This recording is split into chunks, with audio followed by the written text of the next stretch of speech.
Imagine uri murume wavata woti uchifuga gumbezi kudai kuti makaora mugumbezi muno zvinhu zvakanaka. It's not good. Madzimai aJesus makadiniko? Tinogashira muchirongwa chenyu china chemadzimai. Muzuva ranhasi tati titaure pamusaka pe-self-care.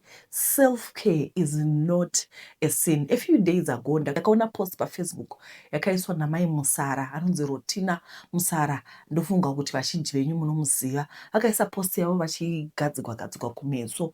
Ende ndakaona varume vazhinji vekuZimbabwe vachiuya vachizoataka mai mufundisi, makurasha vanhu, mazuva ekupedzisira asvika, zveshuwa one zviiko zvamuri kuita izvi, zvadii. Papikicha yavakaposta iyi hapana chavanga vakazora makeup. Toziva kuti machechi dzimwe nguva haadi makeup, haadi chii. It was just self-care. Vakangotaura kuti self-care is important. Aiwa zvikakonzeresa hovyo. Saka ndatiregai timbotaura kuti icho chitema here kuita self-care. Semadzimai tinobvumidzwa here? Are we allowed to take good care of ourselves? Are we allowed? One thing that I know about Zimbabweans, one thing that I know about isusu, self-care zvinhu zvisiri culture yedu. Ende kazhinji kachona chinhu kana chisiri culture yedu muZimbabwe, it's a taboo. Ndozviziva izvozvo.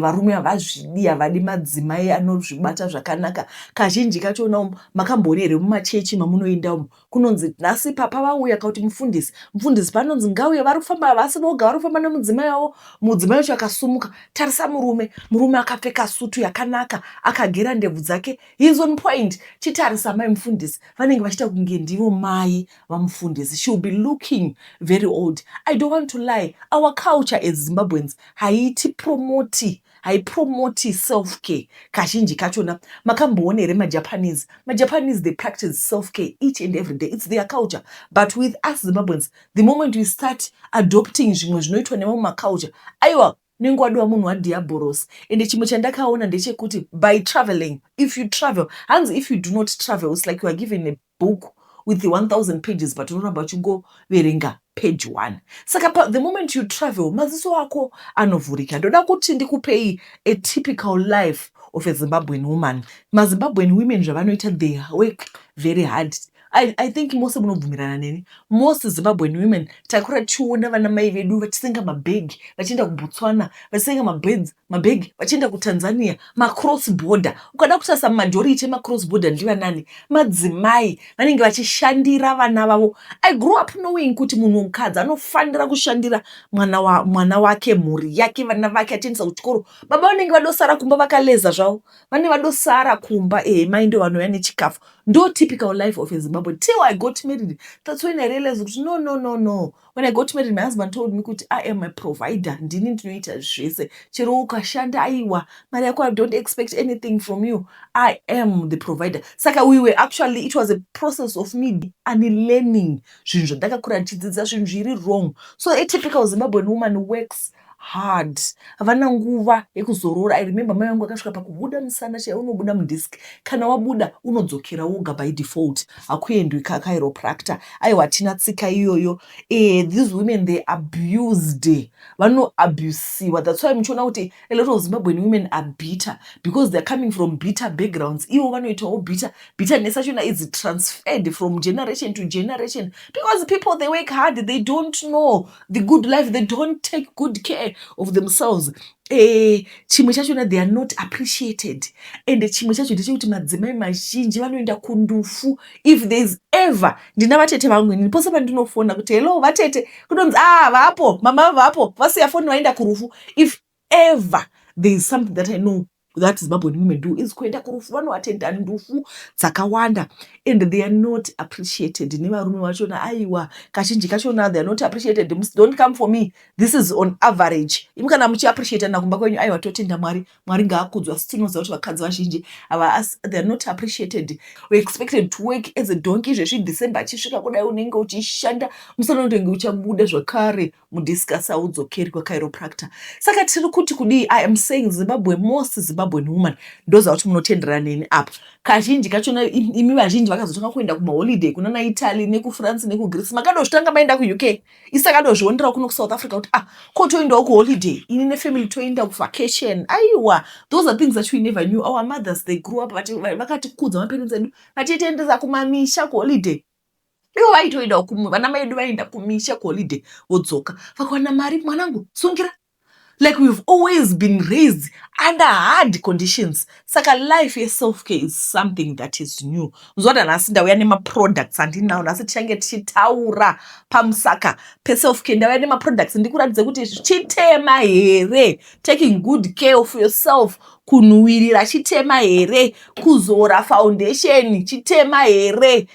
Ndoda kuti mungondiudza kuti iwe Glory resina unozora foundation, unozora roll-on uchizvichenesa kuti unhuhwirire, uri kutadza, unogeza muromo wako neListerine Maxen, you are a sinner. Unoshandisa Gynagard uchizvigezawo kuti unhuhwirire, aiwa uchigadzirisa pH balance, you are a sinner. Unoshandisa inonzi iyo igania yekugeza kumeso, you are a sinner. Handiti unozora Nivea, you are a sinner. Mwari hazvidi, unogeza neSet Skin, uri kutadza. Ndakaze ndikaenda papost iyo ndikanokomenta kuti one thing that I've noticed about Zimbabwean men is munoda kuabhusa madzimai enyu, hamuvabvumiri kuti vageze, hamuvabvumiri kuti valuke, asi chatozwa ndechoti mukaona vasikana vakanaka mune murimo mainbox avo, imi varume vekuZimbabwe munodla vakadzi, munodla nyama yevanhu, munodla vanhu asi hamutibvumiri kuti tigeze. Self-care is very important, and it's not, pane statement rotaura kuti cleanliness is next to godliness. Kugara wakangogeza chinhu chakanaka, kuzorora chinhu chakanaka. Hanzi why is self-care important? Physical health, taking time to relax or do something that you enjoy reduces stress hormones, eases anxiety, and helps you bounce back from setbacks. Think of it as a mental reset button. It's a reset. Ndoziva kuti izvozvi zvigore rapera, we've been working so hard, we are so tired. Handaikudza the other day kuti inini I'm so tired, we are so tired. Saka kungotorawo time wakarelaxa, wakagara pasi, uchinyasochekwawo nzara, uchimasajiwawo, it's good. Zvinoreseta mindset yako. Ndoziva kuti aiwa kune vanhu vanopinda zvemachechi havazvidi izvozvo zvichitema, but ndiri kukuudzai it's going to help you even perform. Izvozvi zvichitanga gore nyuwani kudai, so unenge wainda wambonorejuvenata, paunodzoka une simba. Even if you do that at a fortnight or week or monthly or after every 3 months, samai moza kuti vana mai vanhu vanoshanda zvinorema sei, because togona kutoenda kubasa tose, especially kuno kuAfrica. Ndoziva kuti kuUK makachinja magoalpost, asi kuno kuAfrica togona kuenda kubasa tose. Patinodzoka vanhu vose vanenge vakagara, vanhu vose vanenge vakagara, mai ndio vachamira, vachabika, vachaita zvese, vachinoti mumba machena, vachasuka ndiro, especially kana usinga afford help, kana kuti kana uri munhu akaita senokuti I don't want people in my space, handiti. Saka unozoona kuti vana mai vanosenga zvinorema, vanoshanda zvinorema, even kumusha. Moza kumusha here kuti paunodzoka kumunda, patodzoka kumunda tose taenda kunosakura, varume vachasvika vachigara pasi pemvura, achachera mvura, achavesa moto, achatanga kumona sadza, akaneta ndiani? Mukadzi. Zvinhu zvinotongori normal, zvitori common, itori tradition yedu, itsika yedu semaZimbabwe kuti madzimai anoshanda, they are overworked. Saka just taking good care of yourself, kuzora mafuta anonhora, kunongokupawo the goal, the energy to keep on going. Better relationships. Caring for yourself means you show up fully for others. You are less likely to burn out, more patient and more present when you are already feeling grounded. Unenge uri more present, unenge uri more patient with other people, because you are taking good care of yourself, you are resting. Zvakawanda zvinhu zvinoitwa paself-care, hakusi kungozora mafuta chete, including rest, including to sleep. But munogoresta makadii makasenga Zimbabwe yose namashoulder. A productivity boost, short intentional breaks, a walk, a cup of tea actually sharpens focus and creativity, so you get more done in less time. Unobva munhu ari creative zvisingadomboiti, unobva munhu anoshanda, because you'll be taking good care of yourself. Long-term sustainability, consistently meeting your own needs, build habits that last, making it easier to maintain a balanced lifestyle even when life gets busy. If you consistently meet your needs, semadzimai ndoda kutaura zvakare chimwe chinhu. In most cases, we take care of everyone around us. Tinoramba tichingodira, but hanzi you cannot pour from an empty cup. So it is very important kuti iwewe umbogara pasi, reset, buy yourself an expensive perfume. Tengawo perfume yako inonhuhwirira, nditi inodhura iyo yazvinazvo basa chero ichita whatever the price is, but take good care of yourself. Moza here kuti munhu, a woman who takes good care of herself, achisvika vanhu vanotona this is a well kept woman. Zvakanaka take good care of yourself hachisi chitadzo. Ndataura kuti cleanliness is next to godliness. Zvakangofana nekushandisa gainagadi. Regai ndimbokuudza rimwe zuva ndakaenda paFacebook ndikanoona umwe murume aitaura kuti veduwe sei musina kumbondiudza kuti kune chinhu chinoi gainagadi. Ndakauno South Africa ndikasangana nemudzimai anoshandisa gainagadi. Aiwa murume ari kufara, mukomana ari happy. Inchero kuZimbabwe mai vaya handichambocheuki vanogeza nechimugondiya. We want to do constructive. Toda kudzidza zveconstructive. What he's doing is wrong because he's a married man who's cheating on his wife. But two, he's not actually pakauya kuSouth Africa cho akaona gainagadi hana ake kutumira mudzimai wake. But there's one thing, murume wakatapirigwa neusmart negainagadi. Hani munoziva kuti gainagadi anzi it eliminates odor, it erases discomfort and irritation. Inogadzira futi nyaya dzePH balance. Saka unotozoona kuti pH balance hapachina odor. Zvinhu zvarongeka kana uchishandisa gainagadi. Handidi kunyepera, it's true, I can testify. Ndoziva kuti nemi munotestify. After using gainagadi unotofila fresh zveshu. Handiti saka ndiri kuti inini varume vedu vari kusvika vachisangana nemadzimai anoshandisa gainagadi. Isu tichishandisa sunlight chimugondiyo chechigreen chinoti chikabuda mubathroom choenda mukitchen chonosuka ndiro chodzoka zvakare kubathroom chisingagadziri pH balance. So self-care is important. Even my gentlemen who akati kwai musaita self-care, makurashika. Hapana munhu ari kumborashika. There's nothing wrong with taking good care of yourself, taking good care of your body. Just like kana uri munhu ane mapundu. This other day I was watching a show on DJ Ola. There was this woman, andichazotaura hangu zvese kuti ndiani, but there was this woman anga neskin yake inge ichingoratidza kuti haisi kunyatsogeziwa, mani ine mapundu. She didn't even try kudididi. Handiti ndakaona macomments akutoti madzimai aya they are not well kept.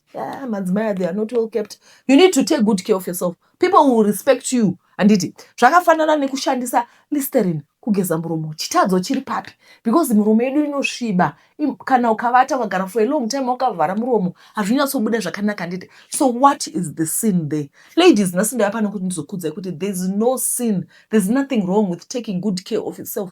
Ngativei vana vaMwari, cleanliness is next to godliness. Musabvuma, musatendera kubhuliwa nevarume. Because unotozoona kuti mukadzi anongogara achipopota. Because pane makadzi anogara vachingopopota. Murume akangosvika angoti maswera sei aqala ke yonosuka ipapo yosuka.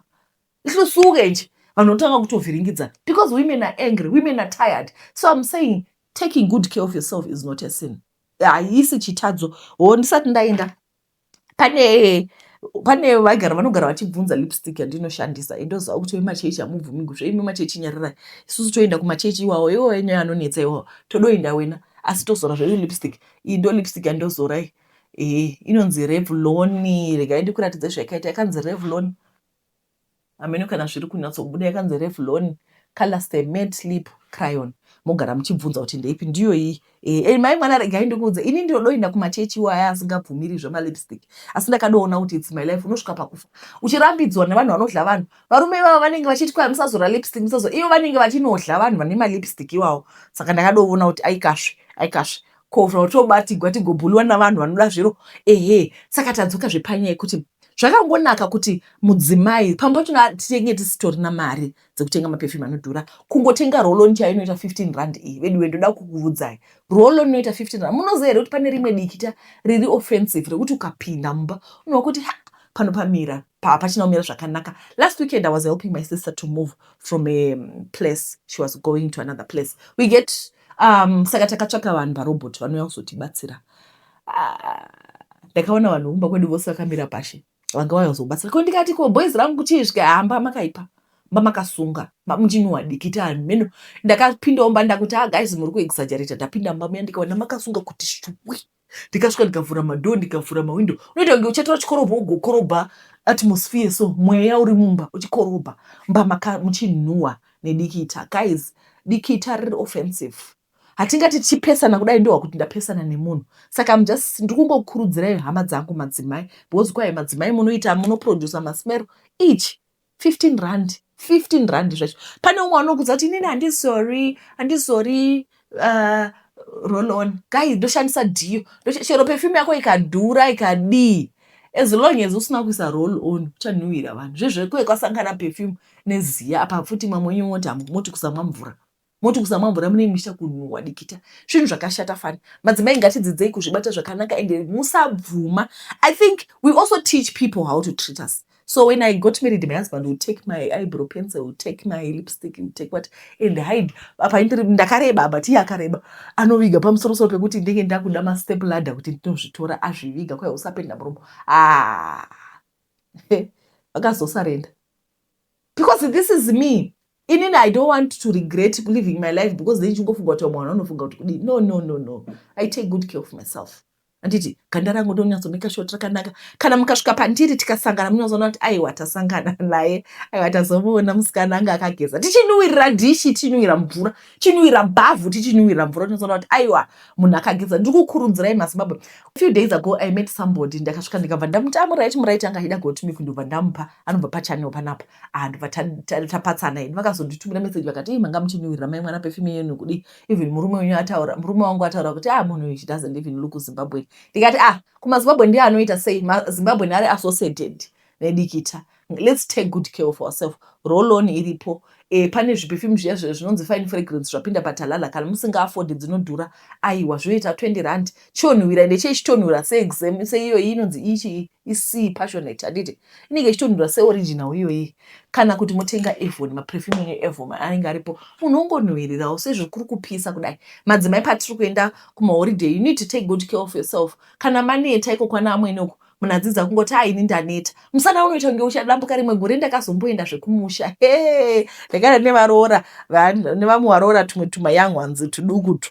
Vasikana vaishande vanomuka mukuseni vachashanda kubva kuseni. Indakamboda kupinda muresi ndichiva musana wangu zvino wakambobuda mudhiski. Ndakazovaswera musana wogwadza. Musazve overworker muchida kuimpressa team. Guys. Nobody is a servant. Hamusi ma-servants imi. Anditi saka ndadzoka zvekare ndingokurangaridza kuti self-care is not a sin. Modotenga vana Fenty venyu ava, motenga Fenty foundation, mozvizorera monyatsogadza. Isekana une mapundu une uneven skin tone, ndopaunosvika pavanhu wosvika wonzi kwai honai musikana zvari she's unkept. Mukaona vanhu vekuDubai, vekuEmirates, makambona Emirates? Ndatombozvinetsa kuti pane friend yangu yakanoshanda kuDubai vakati isusu in the corporate world kuDubai, in the corporate world kuma-Arabian countries uko unofanirwa kuisa lipstick yered inoratidza professionalism. Handiti ndo zveshitoriko zvinoZimbabwe unodopiwa sencha kumasavadha kuodo yabodo iwadowa muEden hatichadokudi uno unoparidziwa. Pane imwe shamwari yangu yakaenda kuchechi akazora face powder chete asina kana kumboita changozora face powder. Aiwa kwai muparidzi akadomichinja maridzo akati nhasi regai tikuparidzirei nezvema face powder kushata kwawo. Handizivi hangu zvinhu zvinongotaurwawo navanhu handiti asi ni kushata kwacho handinyatsokuona zvangu. Maybe when vanhu vanoshoti kwai uchadosara kudenga nekuti kwai unozora face powder. Taking good care of myself zvinondodikwa. I'm just making up for what I don't have. I don't have a clear skin. Zvinondoenda ndiri majanga. Ipo pano makamboniona ndiri majanga. Kubva zvandakatanga channel, my skin has never been doing the best. My skin has never been nice. Days anatanga channel, I've been struggling with my skin usingaiti ende zvinotopedza confidence. I remember my brother once came akanditarisa so akabva aenda akanotenga gavakava, akanotema gavakava akanditi mwanaume wangu dii wambozama gavakava zvozoita here kuti skin yako inge kadai. Ndichiti ndikapinda mushop ndisina foundation, paunongopinda mushop panouya vanhu tu, what are you doing for your skin?